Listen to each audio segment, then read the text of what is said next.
বুধবার আগারগাঁওয়ে নির্বাচন কমিশন ভবনে তৃতীয় দিনের মতো আপিল দায়েরের কার্যক্রম অনুষ্ঠিত হয়। এখন পর্যন্ত বিভিন্ন আসনে আপিল দায়ের হয়েছে প্রায় ৩০০টি।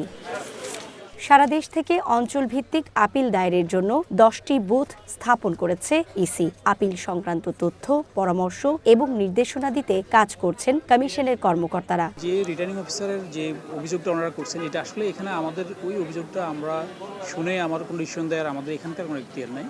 এটা তৎকালীন রিটার্নিং অফিসার তো ভালো মনে করেছেন, নিয়েছেন, কিছু ভালো মনে করেন না, নেন নাই। আবেদনের সাথে উনি কি কি কাগজ দিবে এটা যখন জিজ্ঞেস করছে, আমি বলছি আপনার যে গ্রাউন্ডে সেই গ্রাউন্ডের অ্যাগেইনস্টে, কারণ এক একজনের এক এক গ্রাউন্ডের জন্য বাতিল হয়েছে, সেই গ্রাউন্ডের অ্যাগেইনস্টে আপনি আপিলের জন্য করবেন। আপিল দায়ের করা প্রার্থীদের অভিযোগ, মনোনয়নপত্র যাচাই বাছাইয়ে বৈষম্যমূলক আচরণ করেছে কমিশন। জনাব এসআরুল হুদা বিএনপির ধানের শীষের পক্ষ নিয়ে যে মনোনয়নপত্র দাখিল করেছেন, সেই মনোনয়নপত্রের মধ্যে যে হলফনামা দিয়েছেন, হলফনামার মধ্যে তার কোনো ছবি নাই, হলফনামার মধ্যে কোনো অ্যাফিডেভিট নাই, হলফনামার মধ্যে তার কোনো স্বাক্ষর নাই, হলফনামার মধ্যে তার শনাক্তকারীও স্বাক্ষর নাই, কোনো তারিখও নাই। মেজর 8টি ভুল থাকা সত্ত্বেও রিটার্নিং কর্মকর্তা তাকে বৈধ ঘোষণা করেছেন। যারা সমর্থন করে নাই তাদের শুধু ক্রমিক নাম্বারটা দিয়েছে, কিন্তু আমাকে কোনো নাম বা মেনশন করে দেননি, বা আইডি নাম্বারও দেননি, যে মুখে মুখ ভোটাররা আমাকে সমর্থন করে নাই। আমার প্রথম পৃষ্ঠায় প্রস্তাবকারী স্বাক্ষর হয়নি, এজন্য বাতিল ঘোষণা করলে সঙ্গে সঙ্গে আমার প্রস্তাবকারী সাথেই ছিলেন, উনি বললেন স্যার আমি তো উপস্থিত, মিস্টেক হয়ে গেছে, আমাকে স্বাক্ষর করার অনুমতি দেওয়া হোক। উনি বললেন না, এটা অনুমতি এখন দেওয়া যাবে না, আপনি আপিল করেন। আমি নমিনেশন পেপার জমা দিয়েছিলাম। আমার ত্রুটি যেটা ছিল সেটা হয়েছে যে আমার হলফনামায় শনাক্তকারীর স্বাক্ষর, ঠিকানা এবং নাম উল্লেখ ছিল না, যার ফলশ্রুতিতে আমার নমিনেশনটা বাতিল হয়েছে।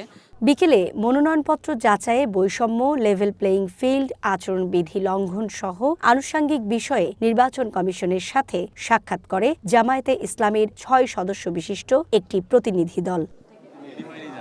সাক্ষাৎ শেষে দলের নায়েবে আমির আব্দুল্লাহ মোহাম্মদ তাহের বলেন, নির্বাচনে প্রশাসনের দলীয় প্রভাব থাকায় মনোনয়নপত্র বাছাই প্রক্রিয়ায় বৈষম্যের প্রতিফলন ঘটেছে। বিভিন্ন জায়গায় ডিসিরা দলীয় ডিসি নিয়োগ করা হয়েছে এবং সেই দলীয় দৃষ্টিভঙ্গি থেকে তারা দেখেছে, তারা আইনকে দেখেনি। আমরা বলেছি এই ধরনের ডিসিএসপি যারা আছে তাদেরকে অপারেশন করতে হবে এবং নিরপেক্ষ ডিসিএসপিকে সেখানে নিয়োগ করতে হবে, নাহলে নির্বাচন প্রশ্নবিদ্ধ হবে। প্রোটেকশনের ব্যাপারে দেখা যায় কোনো কোনো ব্যক্তিকে অনেক প্রোটেকশন দেওয়া হচ্ছে, আবার একই ধরনের অন্য নেতাদেরকে সেরকম প্রোটেকশন দেওয়া হচ্ছে না।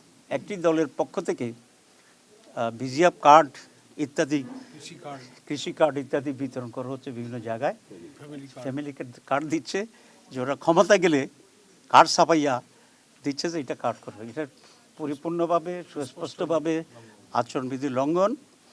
আমরা এটা দৃষ্টি আকর্ষণ করেছি এবং ইলেকশন কমিশন আশ্বস্ত করেছে।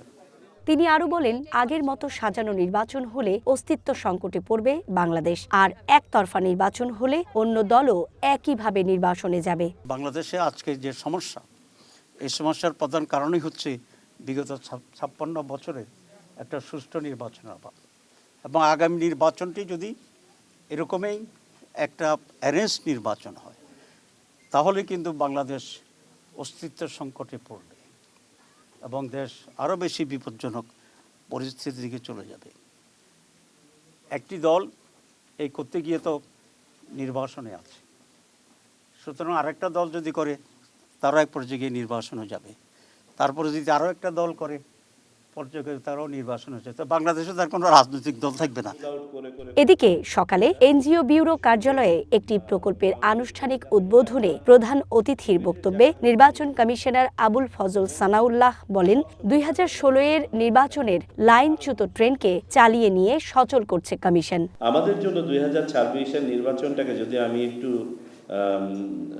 অ্যানালজি ড্র করি, আমি যদি একটু মেটাফরিক্যালি বলি, অনেকটা হচ্ছে লাইনচ্যুত ট্রেনকে লাইনে ফেরত এনে আবার চালানো শুরু করা, বেয়ার মিনিমাম রিপেয়ার করে কিছু কিছু যন্ত্রাংশ রিপ্লেস করে অন্তত গতি দেওয়া। কারণ 2026-এ দাঁড়িয়ে আমরা যে প্রত্যাশাগুলো ব্যক্ত করছি যৌক্তিক প্রত্যাশা, দুর্ভাগ্যজনক হলেও সত্য যে আমাদের একটা বিরাট ভ্যাকুয়াম হয়ে গিয়েছে। এই ভ্যাকুয়ামটার কারণে আমরা এখনও বলতে পারি 2008-এর আগে পড়ে আছি। অনুষ্ঠানে অংশ নেয়া 81টি পর্যবেক্ষক সংস্থা দেশে সুষ্ঠু নিরপেক্ষ নির্বাচন আয়োজনে সর্বোচ্চ সহায়তার কথা জানান। সুকন্যা আমির, ওয়ান নিউজ, ঢাকা।